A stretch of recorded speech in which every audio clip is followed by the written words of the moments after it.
सञ्चारकर्मी साथीहरू, नेकपा एमाले स्थायी कमिटीको बैठक भर्खरै सम्पन्न भएको छ। बैठकको अध्यक्षता गर्दै पार्टी अध्यक्ष निवर्तमान प्रधानमन्त्री कमरेड केपी शर्मा ओलीले सर्वोच्च अदालतको परमादेशबाट सरकार परिवर्तन भएसँगै अब नेकपा एमाले प्रतिपक्षमा रहेर देश, जनता र लोकतन्त्रको पक्षमा दृढतापूर्वक अगाडि बढ्ने एउटा दिशानिर्देश गर्नुभयो। बैठकमा हामीले राष्ट्रिय राजनीतिका र पार्टीको आन्तरिक जीवनका विभिन्न पक्षहरूको बारेमा छलफल गऱ्यौँ र छलफलबाट हामीले चारवटा महत्त्वपूर्ण प्रस्तावहरू, निर्णयहरू पारित गरेका छौँ। यो म यहाँहरूलाई पढेर सुनाउँछु। पहिलो, सर्वोच्च अदालतको फैसला सम्बन्धमा पार्टी दृष्टिकोण छ। 2078 असार 28 गते सर्वोच्च अदालतको संवैधानिक इजलासबाट प्रतिनिधि सभा विघटन सम्बन्धी मुद्दामा गरिएको फैसलाले नेपालको संविधानको अक्षर र भावना, हामीले अवलम्बन गरेको बहुलवादमा आधारित बहुदलीय प्रतिस्पर्धात्मक सङ्घीय लोकतान्त्रिक गणतन्त्रात्मक संसदीय शासन प्रणाली, शक्ति पृथकीकरण एवं नियन्त्रण र सन्तुलनको सिद्धान्त तथा सार्वभौम सत्ता र राजकीय सत्ता नेपाली जनतामा निहित रहेको संविधानको आधारित प्रस्तावनालाई अतिक्रमण गर्दै तिनलाई कमजोर तुल्याएको निष्कर्ष हामीले निकालेका छौँ। मुलुकको सार्वभौम सत्ता र राजकीय सत्तामा जनतामा निहित रहनु लोकतन्त्रको सर्वाधिक महत्त्वपूर्ण पक्ष हो। जनतामा निहित सार्वभौम सत्ता र राजकीय सत्ता अभिव्यक्त हुने सबैभन्दा महत्त्वपूर्ण माध्यम भनेकै आवधिक निर्वाचन मार्फत जनताका प्रतिनिधिहरू चयन हुनु र उनीहरू मार्फत मुलुकको शासन व्यवस्था सञ्चालित हुनु हो। तर ताजा जनादेशका लागि जनतामा जाने निर्णयलाई कोट अनकोट निरङ्कुश, मैले अदालतको फैसला उद्धृत गरेको हुँ, निरङ्कुश भनेर आरोपित गर्ने र कानुनको अपव्याख्या एवं दलीय प्रणालीको आधारभूत संरचना भत्काएर सरकार बन्ने कुरालाई चाहिँ लोकतान्त्रिक भन्ने यस्तो गलत परिभाषाले लोकतान्त्रिक प्रणालीलाई गलत दिशातिर धकेल्नेछ। नियन्त्रण र सन्तुलनको सिद्धान्त बमोजिम राज्यका सबै अङ्गबीच समन्वय हुन सकेमा मात्रै र सबै आफ्ना सीमाभित्र मर्यादित र संयमित रहन सके मात्रै लोकतान्त्रिक प्रणाली सुरक्षित र गतिशील हुन सक्छ। लोकतन्त्रका आधारभूत स्तम्भका रूपमा रहेका राज्यका तीनवटा अङ्गबीचको सन्तुलन सर्वोच्च अदालतको यो फैसलासँगै नराम्रोसँग खलबलिन पुगेको छ। 8 दशकभन्दा लामो समयदेखि सञ्चालित नेपालको लोकतान्त्रिक आन्दोलनको एउटा प्रमुख माग पार्टी स्वतन्त्रता र बहुदलीय पद्धतिको स्थापना थियो। विचारधारा, दर्शन र कार्यक्रम मिल्ने व्यक्तिहरू मिलेर दल खोल्न पाउने, त्यस्ता दलहरू आफ्ना कार्यक्रम लिएर जनताबीच जाने र जन्मजात श्रेष्ठताको सामन्ती परम्पराबाट होइन, जनताबाट अनुमोदित दल या दलहरूले मुलुकको शासन सञ्चालन गर्ने प्रणाली स्थापनाका लागि अनगिन्ती शहीदहरूले जीवन आहुति दिनुभएको छ। निर्वाचनमा दलले व्यक्तिलाई उम्मेदवारको रूपमा मनोनयन गर्छ। जनताले दलका उद्देश्य, घोषणापत्र र काम हेरेर आफ्नो अभिमत प्रकट गर्छन्। तर यसरी पार्टीबाट उम्मेदवार बनेका र दलको चुनाव चिन्ह एवं घोषणापत्रका आधारमा जनताले निर्वाचित गरेका प्रतिनिधिहरूले सरकार बनाउने बेलामा चाहिँ जो कसैलाई पनि समर्थन गर्न सक्छन्, जो कसैलाई भोट हाल्न सक्छन्, फ्लोर क्रस गर्न पनि पाइन्छ र त्यसो गर्दा दलको कुनै हुइप लाग्दैन र उनीहरूमाथि कुनै कारबाही गर्न पाइँदैन भन्ने व्याख्या हाम्रो दशकौँ लामो सङ्घर्ष, दलीय आस्थाका लागि चुकाएको मूल्य र दलीय प्रणालीको आधारभूत प्रस्तावनामाथिकै प्रहार हो। एउटै दलका सदस्यहरू सत्ता र प्रतिपक्ष बन्ने परिकल्पना कुनै पनि लोकतान्त्रिक प्रणालीले गर्दैन। निश्चित व्यक्तिका निश्चित आकाङ्क्षा परिपूर्तिका लागि गरिएको संविधानको यस्तो अपव्याख्याले वस्तुतः संविधानको अप्रत्यक्ष संशोधन गरेको छ। राजनीतिक प्रश्नहरूको फैसला गर्ने मुख्य जिम्मेवारी दलहरूको हो, सार्वभौम सत्ता सम्पन्न जनताको हो। त्यसैले राजनीतिक प्रश्न जोडिएका मुद्दाहरूमा अदालतको अधिकतम संयमको अपेक्षा गरिन्छ। अत्यधिक न्यायिक सक्रियता अनपेक्षित विषय हो। राजनीतिक प्रश्नमा प्रवेश नगर्ने भनेर विगतमा अदालत स्वयंले स्थापित गरेका नजिर पनि कायमै छन्। तर सन्दर्भ नै नउठेका, माग दाबी नै नभएका र संविधानले परिकल्पना नगरेका विषयमा समेत राजनीतिक फैसला गरेर आग्रह मात्रै देखाउने काम भएको छ। यस्ता क्रियाकलापले राज्यका सम्बन्धित अङ्गको निष्पक्षता, पवित्रता र स्वच्छतामा ह्रास ल्याएको छ र दोहोरो मापदण्डले विश्वसनीयतामाथि प्रश्न उठाएको छ। नेपालको लोकतान्त्रिक प्रणालीले भविष्यमा लामो समयसम्म यस फैसलाबाट सृजित राजनीतिक विकृतिहरूको मूल्य चुकाउनुपर्ने आशंकाका कारण नेकपा एमाले गम्भीर र चिन्तित छ। नेकपा एमाले संविधानको सर्वोच्चता, विधिको शासन र स्वतन्त्र न्यायपालिकामाथि विश्वास गर्ने पार्टी हो। तसर्थ फैसलाका कतिपय प्रश्नहरूप्रति हाम्रो आलोचना, विमति र गहिरो आशंका भए पनि फैसलालाई कार्यान्वयन गर्ने कुरामा भने पार्टी प्रष्ट छ। त्यसै अनुसार नै फैसला कार्यान्वयन भइसकेको तथ्य पनि सबैका सामु छ। फैसलाका विभिन्न पक्षलाई लिएर पार्टीले जनतामाझ आफ्ना दृष्टिकोण, मान्यता र अवधारणाका बारेमा बहस सञ्चालन गर्नेछ। यो पहिलो प्रस्ताव अलि लामो छ। दोस्रो, नेकपा एमालेमा विद्यमान समस्या समाधान सम्बन्धी हाम्रा प्रयासका बारेमा। विगत लामो समयदेखि पार्टीभित्र उत्पन्न समस्या समाधान गर्न स्विचमा हामीले लामो, अथक एवं अधिकतम लचकताका साथ प्रयास गरेका छौँ। यसका लागि औपचारिक र अनौपचारिक भेटघाट, छलफल तथा समस्या समाधानका लागि अनेकौँ पहलहरू भएका छन्। कार्यदल गठन गरेर समाधान खोज्ने प्रयास भएका छन्। यसका लागि साथीहरूको आग्रहमा पटक पटक बैठक समेत स्थगन गरिएका छन्। पार्टीको तर्फबाट समस्या समाधानका लागि भएका यी प्रयासहरूलाई समेत स्मरण गर्दै पार्टीमा विद्यमान समस्या समाधान सम्बन्धमा सुझाव दिन गठित कार्यदलले तयार गरी बैठक समस्या प्रस्तुत गरेको प्रस्तावलाई ग्रहण र अनुमोदन गर्ने निर्णय गरिएको छ। दोस्रो, प्रस्तावलाई सृजनात्मक र रचनात्मक ढङ्गले कार्यान्वयन गर्ने निर्णय गरिएको छ। र तेस्रो, कार्यदलले आफ्नो जिम्मेवारी पुरा गरेकोमा कार्यदलमा रहनुभएका कमरेडलाई धन्यवाद दिने र कार्यदल विघटन गर्ने निर्णय गरिएको छ। तेस्रो प्रस्ताव छ नेकपा एमाले नेतृत्वको सरकारलाई धन्यवाद ज्ञापन सम्बन्धमा। 2074 साल फागुन 3 गते पार्टी अध्यक्ष कमरेड केपी शर्मा ओलीको नेतृत्वमा गठित सरकारले करिब 41 महिना पुरा गरेर सर्वोच्च अदालतको परामर्शबाट यही 2078 असार 29 गतेबाट बिदा भएको छ। यस अवधिमा सरकारले संविधानको कार्यान्वयन गर्ने, संघीयता सुदृढ गर्ने, सामाजिक न्यायको प्रवर्धन गर्ने, राष्ट्रियताको सम्वर्धन गर्ने, नेपालको बाह्य सम्बन्धलाई सशक्त र प्रभावकारी बनाउने, विभिन्न असहमत पक्षहरूलाई राष्ट्रिय अखण्डता, शान्तिपूर्ण मूल प्रवाह र संवैधानिक दायरामा ल्याएर राजनीतिक द्वन्द्वको अन्त्य एवं दिगो शान्तिको स्थापना गर्ने, भूकम्प पछिको पुनर्निर्माण सम्पन्न गर्ने, कोभिड महामारीको प्रभावकारी सामना गर्ने, मुलुकको सामाजिक आर्थिक रूपान्तरण तथा विकास गर्दै समृद्ध नेपाल, सुखी नेपालीको राष्ट्रिय आकांक्षा पूरा गर्ने दिशामा उल्लेखनीय कामहरू गरेको छ। प्रारम्भदेखि नै पार्टीभित्र र बाहिरबाट सृजित असहयोग, घेराबन्दी तथा षड्यन्त्रहरूलाई चिर्दै छोटो समयभित्र गरिएका यी कामहरू ऐतिहासिक महत्त्वका छन्। यसका लागि पार्टी अध्यक्ष एवं निवर्तमान प्रधानमन्त्री केपी शर्मा ओली र उहाँको नेतृत्वको सरकारलाई पार्टीको तर्फबाट धन्यवाद ज्ञापन गर्ने। र चौथो, पार्टीको अबको भूमिकाका सम्बन्धमा अब नेकपा एमाले देशप्रति जिम्मेवार र राष्ट्रियताको पहरेदार, लोकतन्त्र र संविधानको रक्षक एवं जनताको हितप्रति अटल रहँदै सक्रिय र रचनात्मक प्रतिपक्षको भूमिका पार्टीले खेल्नेछ।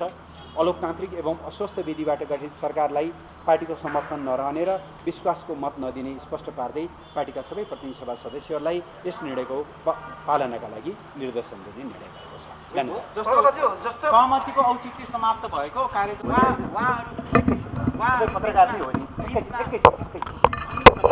मेरो कुरा सुन्नु पहिले। सबैले भन्न त धन्यवाद दिने। त्योभन्दा पहिले के भने मैले पत्रकार भएर प्रस्तुत हुनुहोस्। बैठकले कार्यदलको प्रस्तावलाई ग्रहण र अनुमोदन गरेको छ, 1। दोस्रो, यसको कार्यान्वयन गर्ने निर्णय गरेको छ, 2। तेस्रो, कार्यदललाई राम्रो काम गरेकोमा धन्यवाद दिँदै विघटन गर्ने गरेको छ भनेपछि औचित्य सकियो भनेर निष्कर्ष निकाल्नुभयो। कसरी भन्नुभयो? यति सामनेमै, मेरो सामनेमा तपाईँले यसो भन्नुभयो भने लेख्दा के लेख्नु होला, टिभीमा के बजाउनु होला, युट्युबमा के दिनु होला, म त छक्क परेँ कि। जस्तै 5 जना नेताहरू चाहिँ यहाँ प्रवेश गरेर आइनु भएको छ। उहाँले चाहिँ बैठक स्थगित गर्नु, छलफल गरौँ, त्यसपछि सुचारू गरौँ भन्ने हामीलाई सुझाव दिनु भएको छ। तपाईँहरू कसरी गर्नुहुन्छ? अब हामीले उहाँहरूको आग्रहमा अस्ति असार 28 गते फैसला आउने दिन नै बैठक स्थगित गरौँ, अलिकति भोलि हामी सबै आउँछौँ भनेर पार्टी उपाध्यक्ष कमरेड भीम रावलले भन्नुभएपछि त्यस दिन हामीले बैठक स्थगित गऱ्यौँ। हामीले 29 गते पनि बैठक बसेनौँ, 30 गते पनि बैठक बसेनौँ, 31 गते पनि बसेनौँ, आज बसेका हौँ। अब सधैँभरि बैठक रोकिराख्नु सम्भव हुँदैन। पार्टी आफ्नो ढङ्गले अगाडि बढ्छ। कार्यदलका सुझावहरू कार्यान्वयन गर्ने निर्णय भएको छ। यसलाई कार्यान्वयन गर्ने क्रममा हाम्रा छलफलहरू जारी रहन्छन्, तर पार्टी आफ्नो गतिमा, आफ्नो लयमा, आफ्ना निर्णयहरूमा अगाडि बढ्दै पनि जान्छ। अनन्तकालसम्म पर्खेर बस्न त सम्भव पनि हुँदैन।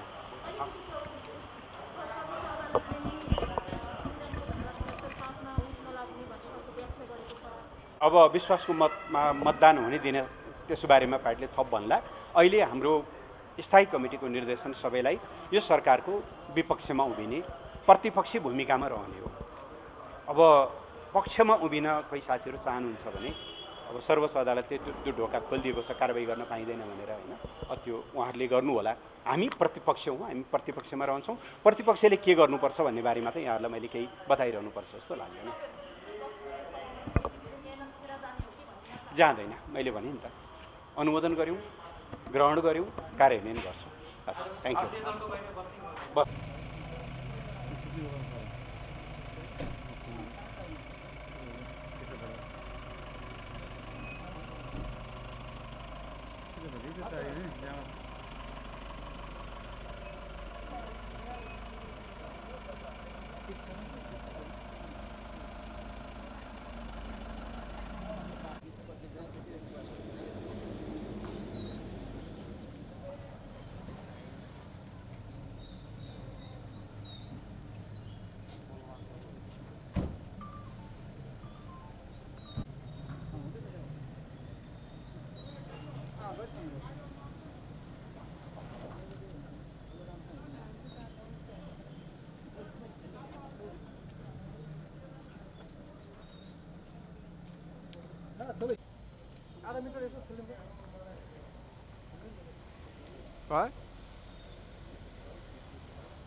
अगर न दादा अगर न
नमस्कार।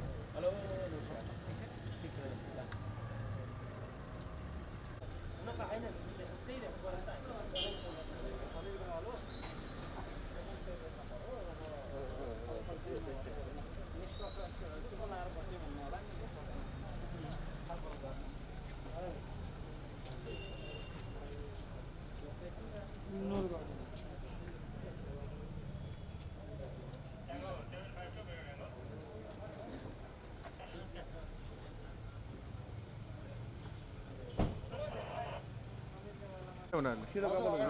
अगाडि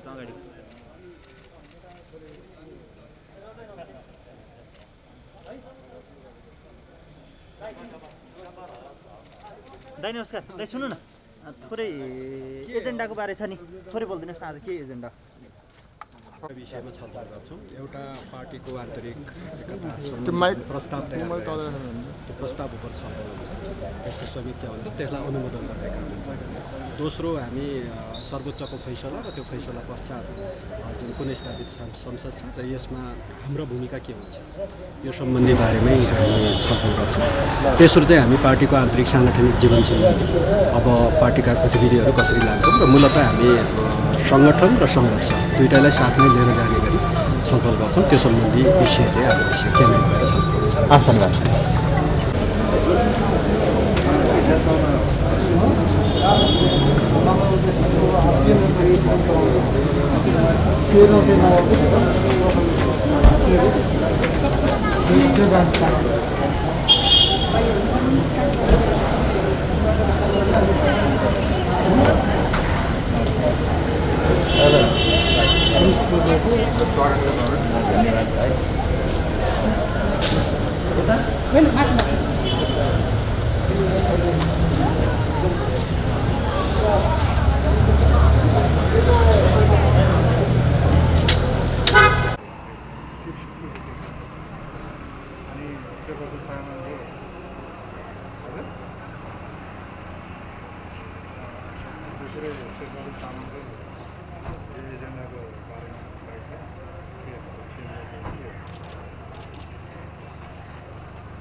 हामी यो बैठक परिस्थिति अनुसार परिस्थिति हामी सबैलाई थाहा छ। परिस्थिति अलिकति देशबाट सरकारहरूले प्रतिपक्षमा छ। अब शान्ति, राष्ट्रिय एकता, नेपालको अन्तर्राष्ट्रिय हाम्रा उद्देश्य, हाम्रा नीतिहरू, हाम्रा कार्यक्रम मान्छौँ र कार्यान्वयन गर्छौँ भनेर भनेका छौँ र आफ्ना दृष्टिकोणहरू अगाडि बढाउँछौँ।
थोरै बताइदिनु के भयो?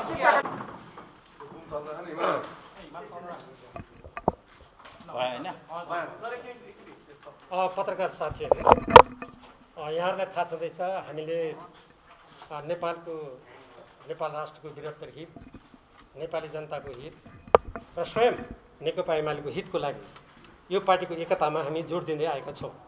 नेपाल अहिले अत्यन्तै ठुलो सङ्कटग्रस्त राजनीतिको चरणबाट गुज्रिरहेको छ। त्यही स्थितिमा फेरि पुनः नेकपा एमाले जस्तो पार्टी विभाजन र मतभेदको कुचक्रमा फस्यो भने अन्ततः त्यसले राष्ट्रिय राजनीतिमा कुप्रभाव पार्ने भएको हुनाले हामीले 10 सदस्यीय कार्यदलमा रहेर काम गऱ्यौँ र 10 बुँदे हामीले सहमति गऱ्यौँ। त्यो सहमतिमा 2075 साल जेठ 2 गते अगाडिको स्थितिमा हाम्रो पार्टीको सम्पूर्ण संरचनालाई फर्काउने र हाम्रो पार्टीको विधान हाम्रो पार्टीको एकतासँग नमिल्ने गत फागुन 23 गते पछिका सम्पूर्ण निर्णयहरू बदल गर्ने लगायतका हामीले महत्त्वपूर्ण निर्णय गऱ्यौँ। हामीले पुरा आशा गरेका थियौँ। हामीले जे निर्णय गरेका छौँ त्यो निर्णय तथा त्यसको साथसाथै त्यसका प्रक्रियागत कुराहरूको बारेमा हाम्रो बैठक पुस्तिकामा हामीले जे कुरा उल्लेख गरेका थियौँ तदनुकूल हाम्रो पार्टीका सम्पूर्ण कामहरू अगाडि बढ्नेछन् भन्ने हामीले आशा गरेका थियौँ। हाम्रो पार्टीको थाई कमिटीको बैठक र केन्द्रीय कमिटीका बैठकहरू पनि सोही बमोजिम अगाडि लैजाने कुरामा कार्यदलमा पूर्ण रूपमा सहमति भएको थियो र त्यसको लागि सबभन्दा पहिले शीर्षस्थ तहमा राजनीतिक सहमति गर्ने, हामीले बैठक पुस्तिकामा लेखेका कुराहरूलाई पनि उहाँहरूले मनन गर्ने, ग्रहण गर्ने र त्यसपछि हामी क्रमशः हाम्रो थाई कमिटीको बैठक अनि आवश्यक पऱ्यो भने पोलिट ब्युरो केन्द्रीय कमिटीका बैठकहरू गरेर हामीले ती कार्यदलले दिएका सिफारिस प्रतिवेदनका बुँदाहरूलाई हामीले अनुमोदन गर्ने, अनुमोदन गरेर नेकपा एमालेलाई एकताबद्ध बनाएर अगाडि बढ्ने हाम्रो लक्ष्य उद्देश्य र सहमति हो। तर हाम्रो पार्टी अध्यक्षको तर्फबाट केपी शर्मा ओलीजीको तर्फबाट उहाँले बैठक आज उहाँले आह्वान गर्नुभयो। हामीले उहाँले त्यो आह्वान गरिसकेपछि अहिले भर्खरै त्यो बैठक कक्षभित्र प्रवेश गरेर हामीले उहाँलाई आफ्नो कुरा राख्नको लागि आग्रह गऱ्यौँ। सबभन्दा पहिले त उहाँले हस्ताक्षर गर्नुहोस् बैठक पुस्तिकामा, तब मात्र तपाईँले बोल्ने अनुमति हुन्छ भन्नुभयो। हामीले भन्यौँ हामीलाई कार्यदलको यो टोलीको तर्फबाट बोल्न दिनुहोस्, यदि त्यो तर्फबाट बोल्न दिनुहुन्न भने म पार्टीको उपाध्यक्ष हुँ, मलाई उपाध्यक्षको तर्फबाट बोल्न दिनुहोस् भनेर हामीले आग्रह गऱ्यौँ। अन्ततः उहाँ सहमत हुनुभयो, हामीलाई कुरा राख्न दिनुभयो। हामीले म संक्षेपमा तपाईँहरूलाई भन्न चाहन्छु, हामीले 4-5 महत्त्वपूर्ण कुरा राख्यौँ। 1, कार्यदलले जे सहमति गरेको छ तदनुरूप बैठक अगाडि बढाउँ। 2, नेकपा एमालेको एकतालाई खण्डित हुने दिशातर्फ नधकेलौँ। यसको एकता राष्ट्रिय एकताको लागि, यो राष्ट्रको वृहत हितको लागि, नेपाली जनताको हितको लागि, नेकपा एमालेका सम्पूर्ण कार्यकर्ताहरू र शुभेच्छुकहरूको हितको लागि अपरिहार्य छ, यो आवश्यक छ। यसलाई कायम गरियोस्, यसलाई टुटाउने काम नगरियोस् र हामीले जुन कार्यदलमा सहमति गरेका छौँ त्योभन्दा अन्यथा नगरियोस् भन्ने एउटा दोस्रो कुरा हामीले त्यो भन्यौँ। तेस्रो कुरा, आज राष्ट्र एकदमै अप्ठ्यारो स्थितिमा छ। एकातिर कोरोना महामारीको यत्रो स्थिति छ, यसबाट जनता पीडित छन्।